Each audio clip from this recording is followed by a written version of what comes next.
একবার বাবা আসে, একবার ছেলে আসে। আমি একটা রাত ঘুমাইতে পারি না ওদের যন্ত্রণায়। ওরা আমার রুমে এসে বেড শেয়ার করতে চায়, যদি আমি না করি তাহলে জোর জবরদস্তি করে, মারধর করে, আমার সাথে এরকম অবস্থা করে ওরা। আচ্ছা আপু, এই যে আপনি বললেন যে প্রবাসে গিয়ে আপনার সাথে এরকম কিছু নেক্কারজনক ঘটনা ঘটেছে, এখন আপনি কোন দেশে ছিলেন? দুবাই। দুবাই, আপনি দুবাই প্রবাসী ছিলেন। আচ্ছা, প্রথমত আপনি কিভাবে দুবাইতে গেলেন? আমাকে হচ্ছে কবির নামে একজন দালাল ছিল, উনি আমাকে নিয়ে গেছে। আচ্ছা, তো আমার কাছ থেকে 50,000 টাকা নিছে, আর বাকি সব খরচ ওনাদেরই ছিল। আমাকে বলছে যে ওইখানে হসপিটালের নার্স হিসেবে একটা জব দিবে। আচ্ছা, তো ওইখানে যাওয়ার পর আমাকে কোনো জব টব দেয় না, আমাকে একটা বাসা বাড়িতে কাজে ঢুকাইয়া দিছে।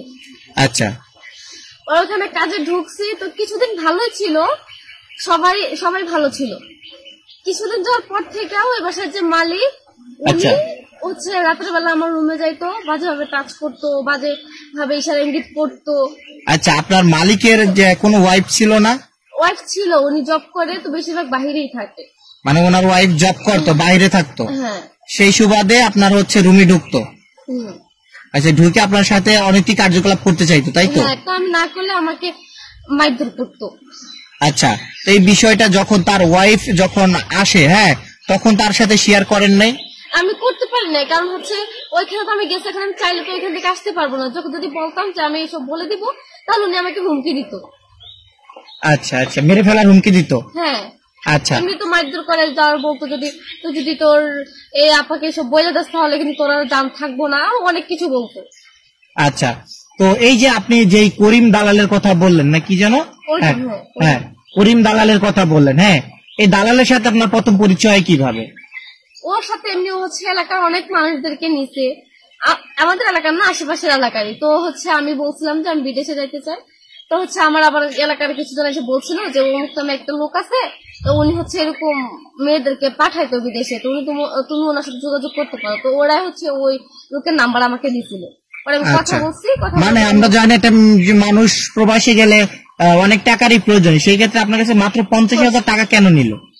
এখন সেটা তো হচ্ছে আমি ভাবছিলাম, আমাকে বলছে যে আপনার এত টাকা দেওয়া লাগবে না, আপনার কি বিক্রি টিক্রি করে দিয়েছিল এরকম কিছু নাকি? এরকম কিছু এখন তো আমি এত কিছু জানি না। আমার কাছ থেকে জাস্ট 50,000 টাকা নিতে বলছে, যে আর কোনো টাকা দেওয়া লাগবে না, সব খরচ ওরাই বহন করবে। আচ্ছা, তো এখন এই যে আপনি দুবাইতে কত বছর ছিলেন? 2 বছর। 2 বছর। 2 বছরে আপনার সাথে যেরকম ঘটনাগুলো ঘটেছে, তো এই ঘটনার ভিতরে সবচেয়ে লোমহর্ষক ঘটনা যেটা হচ্ছে আপনি বললেন যে বাবা একবার আসে, ছেলে একবার আসে, এরকম কতদিন আপনার সাথে হয়েছে 2 বছরের ভিতরে? এই যে বললাম না, আমি গেছি সপ্তাহে 15 দিনের মতো ভালো ছিল সবাই। এরপর থেকে যে এরকম আস্তে আস্তে আমার রুমে ওদের যাওয়া আসা শুরু হয়েছে। তো ফার্স্টের দিক দিয়ে যেরকম হাত ধরতো, বাজে ইশারায় তাকাইতো, কেমন নজরে তাকাইতো। তো ফার্স্টে এত কিছু বলতো না। তো আরো কিছুদিন যাওয়ার পর থেকে ওরা এরকম আমার সাথে বেড শেয়ার করতো, ডিরেক্ট বলতো যে আমি তোর সাথে বেড শেয়ার করতে চাই, যদি না করতাম তাহলে এরকম মারধর করতো। 2 বছর যাবত আমি এত কষ্ট করছি, কারণ হচ্ছে আমি দেশে আসতে চাইতাম, আসার তো কোনো সুযোগ ছিল না, আমি কিভাবে আসবো দেশে?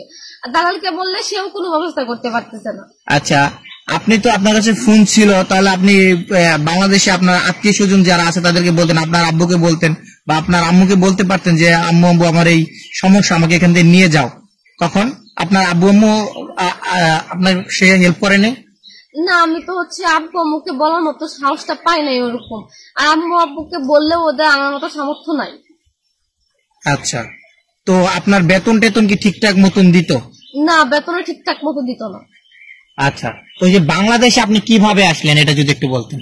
এখন বাংলাদেশে আসছি, পরে হচ্ছে আমি কি করবো, অনেক নির্যাতন সহ্য করছি, যখন থেকে পারতেছি না, পরে হচ্ছে আমি লুকায় চুরি করে একটা ভিডিও করছিলাম। ওই ভিডিও পরে হচ্ছে ছাড়ছিলাম অনলাইনে, নেটে ছাড়ার পর হচ্ছে বাংলাদেশের কিছু মানুষ দেখছে, তারপর হচ্ছে যে পুলিশ ওরা দেখছে, দেখার পরে ভিডিওতে আবার হেল্প চাইছিলাম, পরে ওরা হচ্ছে ব্যবস্থা করে আমাকে ওখান থেকে নিয়ে আসছে বাংলাদেশ।